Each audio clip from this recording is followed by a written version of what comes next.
Bonjour les amis coloristes, je vous retrouve aujourd'hui donc pour la suite du défi Colorions Sophie James, mon livre de coloriage pour adultes.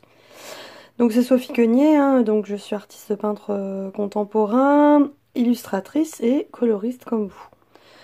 Donc je me suis lancé le défi de colorier mon livre dans l'ordre chronologique et puis d'essayer différents types de matériel, de vous présenter à chaque fois mon dessin en vidéo sur ma chaîne Sophie Quenier et de vous expliquer le matériel et de vous donner quelques conseils techniques, quelques conseils de colo. Donc voilà, donc aujourd'hui je vais vous présenter donc le livre, hein, vous connaissez la couverture maintenant je pense. Voilà, et donc là c'est le dessin numéro 3 que vous avez déjà vu. Donc c'est la femme pivoine.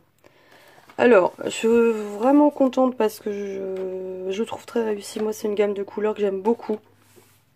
Les bleus, les violines, les beaux roses en fait. Hein. Pas trop les roses bonbons, mais tous les autres, j'aime beaucoup. Donc je la trouve très, très romantique, hein, dans l'esprit du dessin. Hein, comme quand vous dessinez, vous faites une illustration, bah, inconsciemment, il y a des couleurs qui vous viennent et voilà. Moi, c'était à peu près comme ça que je les avais imaginées. Donc, aujourd'hui, je vais vous présenter des crayons de couleurs différents de ce que je vous ai déjà présenté.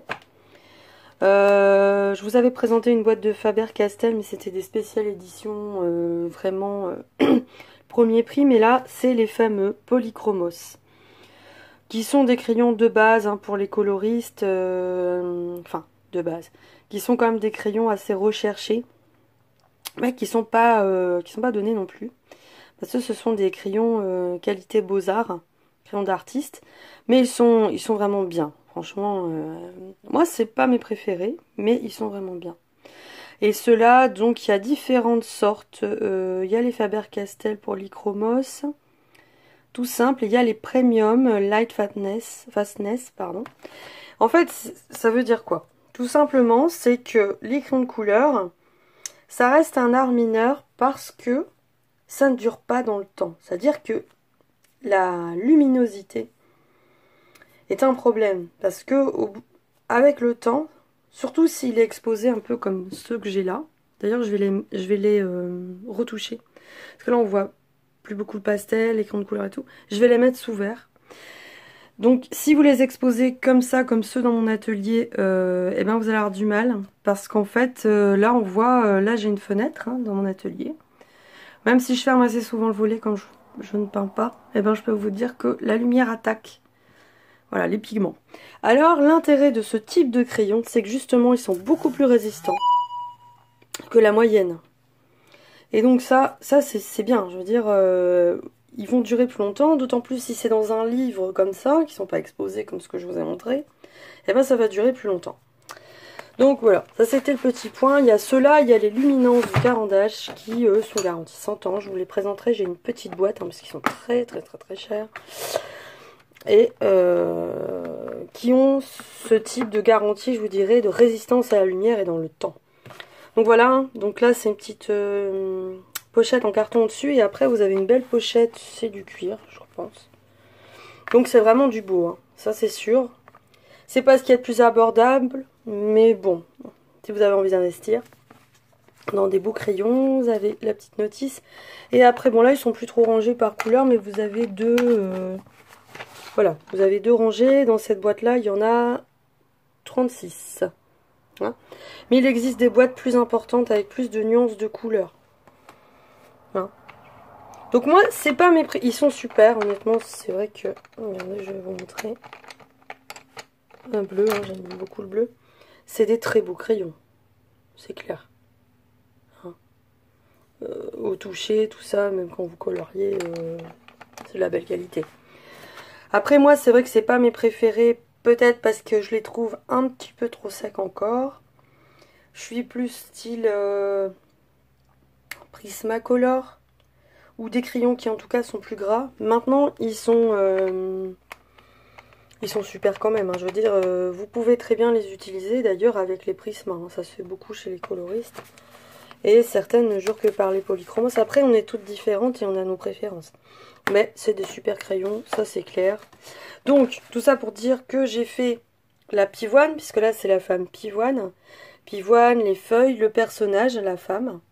Tout est fait au polychromos et j'ai un peu blendé, comme je vous avais montré, avec ça. Ça c'est un bâtonnet de cire et c'est le blender de chez Prismacolor. C'est un super blender. Voilà. Donc en fait ça se taille comme un crayon. Hein, voilà. Et j'ai un peu blendé mais pas encore trop. Ça va. Ça se mélange assez bien. Après chaque crayon de couleur va plus ou moins bien marcher selon le papier. Hein. Bon, ce papier là, franchement ça passe. Hein. Je veux dire, il n'y a pas de problème, il est de bonne qualité. Mais parfois, je trouve que selon les livres qu'on fait, voilà, les crayons de couleur marchent plus ou moins bien, se marient plus ou moins bien avec le support. Alors ça, c'est le grain du papier, l'épaisseur, enfin voilà. C'est comme en dessin, hein, avec les feuilles canson, c'est très différent. Bon, voilà, ça c'est un chapitre clos. Et maintenant, ce que je suis vraiment super contente, c'est du fond. Et je vais vous présenter donc les Gelato, pareil, de chez Faber-Castell. Hein. Faber-Castell, une marque de Beaux-Arts, pas sur mon colo, mais de Beaux-Arts très connue, allemande. Donc c'est de la qualité. Donc ça, voilà, je l'ai ouverte. C'est les Mix and Match Gelatos, c'est les Metallics. Donc je vais, voilà, faire comme ça. Alors, comment ça se présente? Alors celui-là, c'est celui que j'ai utilisé et c'est la couleur pour le fond. Vous voyez, ça fait une super belle couleur d'ailleurs avec le... Là j'ai tiré le volet parce qu'en fait il fait très très chaud dehors, donc j'ai mis mon spot.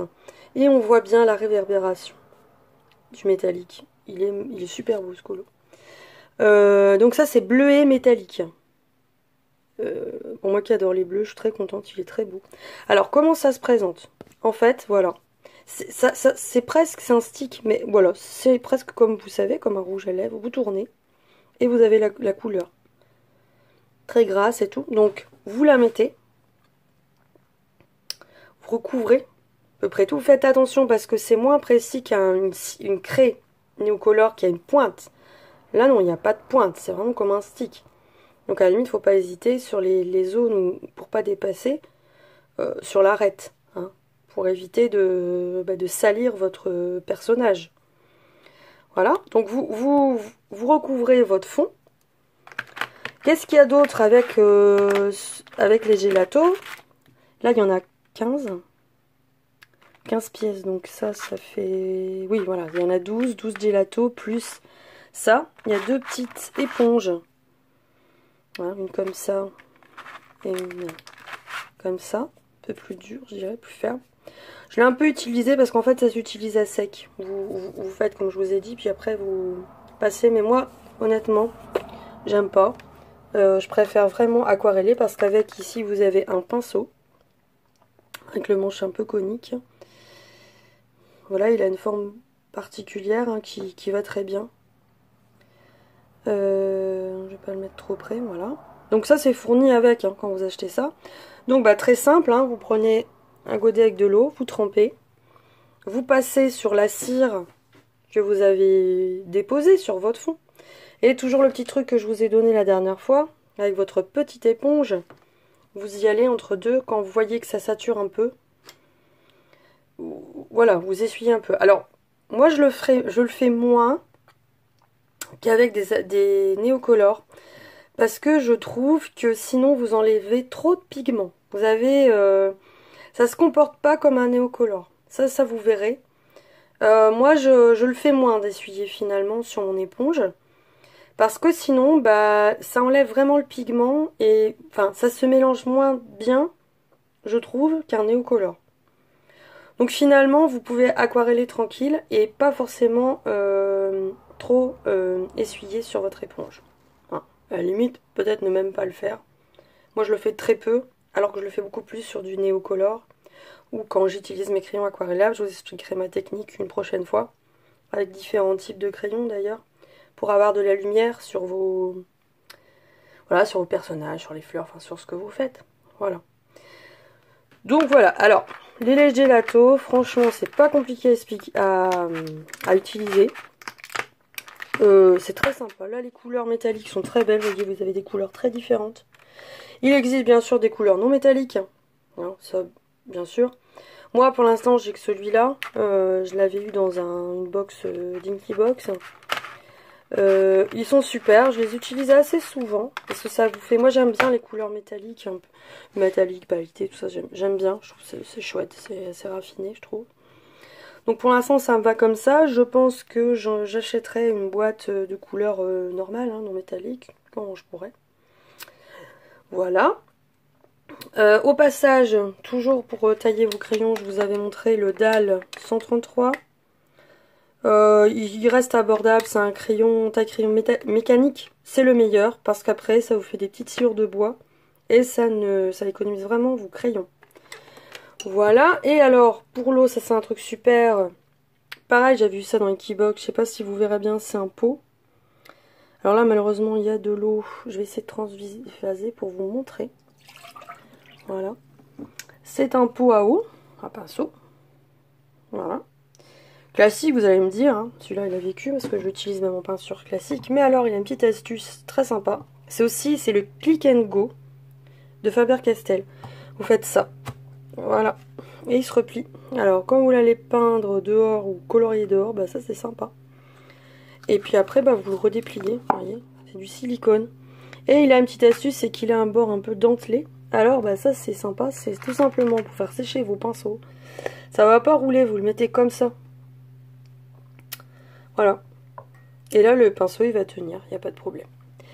Voilà, c'est très bien conçu, une petite astuce sympa, c'est pas du tout indispensable, mais puis il reste très abordable ce pot, enfin voilà. Je tenais à vous le présenter. Hein. Pardon. Voilà, donc si on résume, les gelatos, les Faber-Castell Polychromos, et donc si vous voulez me rejoindre pour ce défi, si mon livre vous intéresse, bah...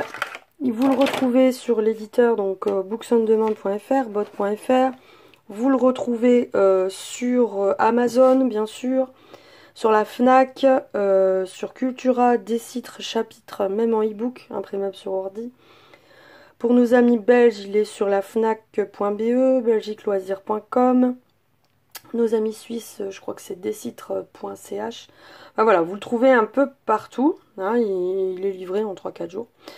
Voilà, donc ça me ferait plaisir hein, de voir vos coloriages. Après, chacun fait comme il veut. Et je vous remercie d'avoir regardé cette vidéo. Donc si vous avez aimé, un petit pouce like, hein, ça me fera plaisir. Et puis si vous avez des commentaires, des questions, demandez même que je vous fasse un tuto si ça vous dit. Vous pouvez toujours me mettre en commentaire, m'envoyer un message. J'y répondrai avec grand plaisir. Je vous souhaite de bons coloriages et je vous retrouverai pour la vidéo numéro 4 une prochaine fois. Voilà, ciao!